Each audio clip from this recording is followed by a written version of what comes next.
I would say the entire neighborhood -1 has been actually a fairly good story of regional cooperation, and I think you will see that continue to probably see that scaled up. It's reflected in our foreign ministry budgets. Did you have any meetings when you were in the US where the Kashmir issue didn't come up?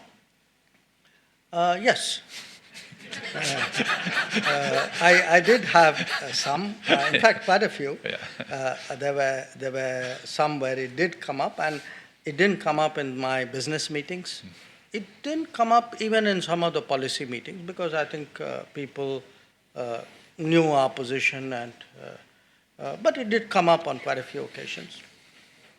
So, but that's natural because for many people there's a change of status quo. There's a change, and when there's a change, naturally there's interest. I would certainly hope one day that even the -1 comes around, because you put Kashmir aside for a moment, and I'll come to that. Today, if with everybody else, trade is on the increase. Contacts are on the increase. Business is on the increase. Connectivity is on the increase. I mean, surely at some stage that would have an impact because you would see everybody else prospering with that cooperation and contacts. So I always remain hopeful. I'm not unrealistic there. I know that we have big challenges, that they have a mindset issue out there that they have to overcome. But going back to your question on Kashmir, look, I think what I spoke fairly extensively when I was in the US, and in many cases, when I made points to people, giving them the background, the history, what happened, why we did what we did, a lot of it was new to them,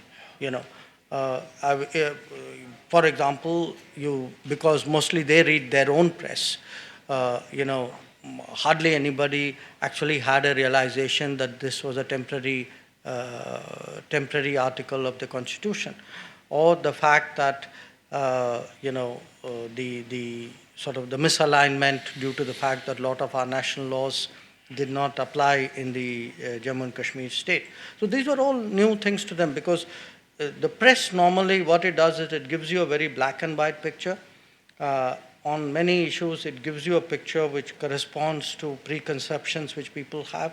The press is not without, it likes to shape the narrative in some ways. So I think it was useful to talk about it in a very open manner and give people what was our perspective. I think many cases, people I saw people absorbing that, and hopefully they agreed with it.